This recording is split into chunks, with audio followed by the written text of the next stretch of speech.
Salut, bon objectif vidéo bi CSS lañuy def CSS cascading style sheet. HTML moom day gérer lépp luy contenu texte contenu kese lay gérer, mais CSS mooy gérer formatage texte bi, couleur beeg police d'écriture beeg taayu écriture yeeg lépp CSS daal mun nañ ni CSS moo tax site bi di visible ba nit ñi di ko mën a xool, mooy rafetal site bi en quelque sorte.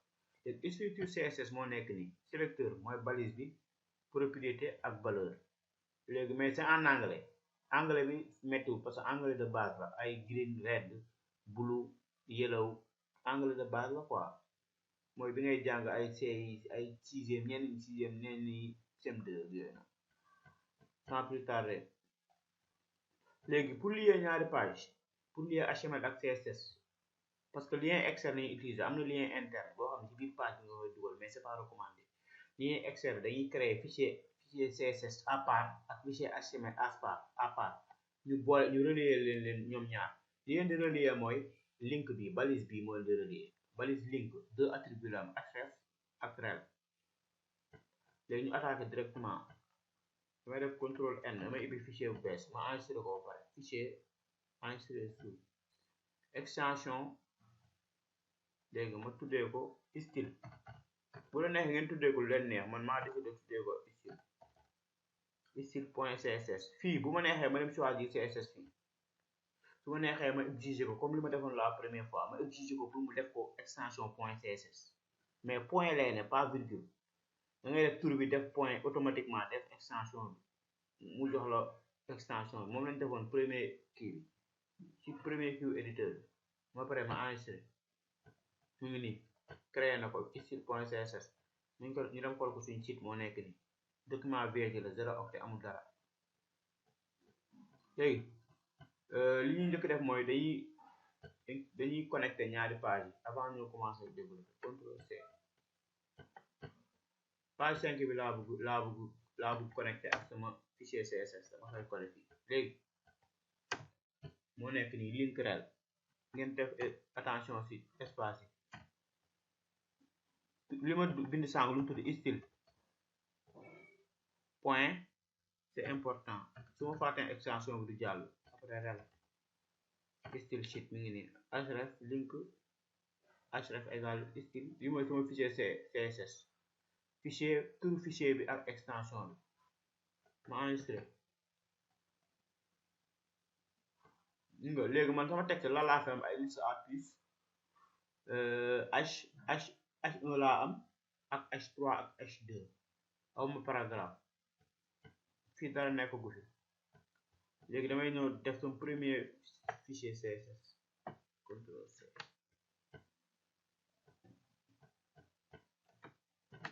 structure fichier CSS nii lay mel. sélecteur comme li ñu wax sànq mu ngi nii. sélecteur la laa choisir body par exemple, nga ibi accolade propriété 2 point valeur. sélecteur body laa choisir fii. background couleur mooy couleur arrière plan, ginnaaw pink mooy rose, n'est-ce pas. léegi damay def sama couleur arrière plan rose.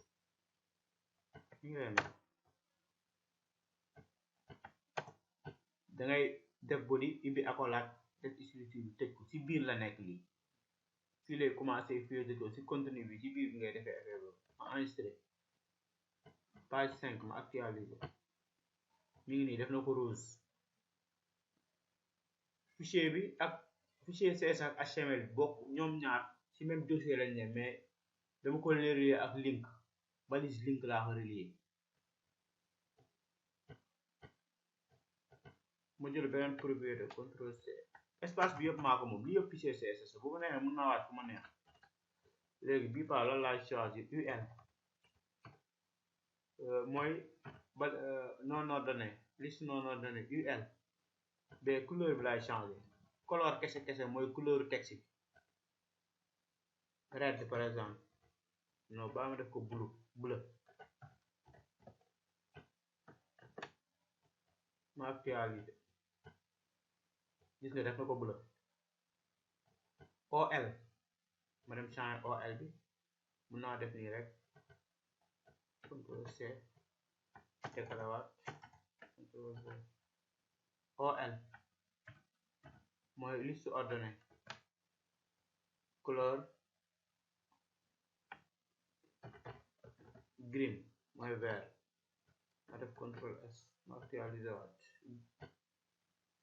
ñu ngi nii vert def na ko vert léegi lii H1 la lii H2 je crois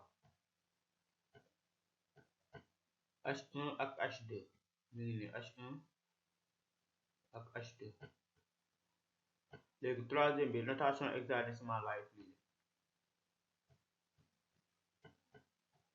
moo nekk nii notation hexadécimale RGB mooy red gris blue ça veut dire que 3 couleurs la ñuy combiner pour am couleur de base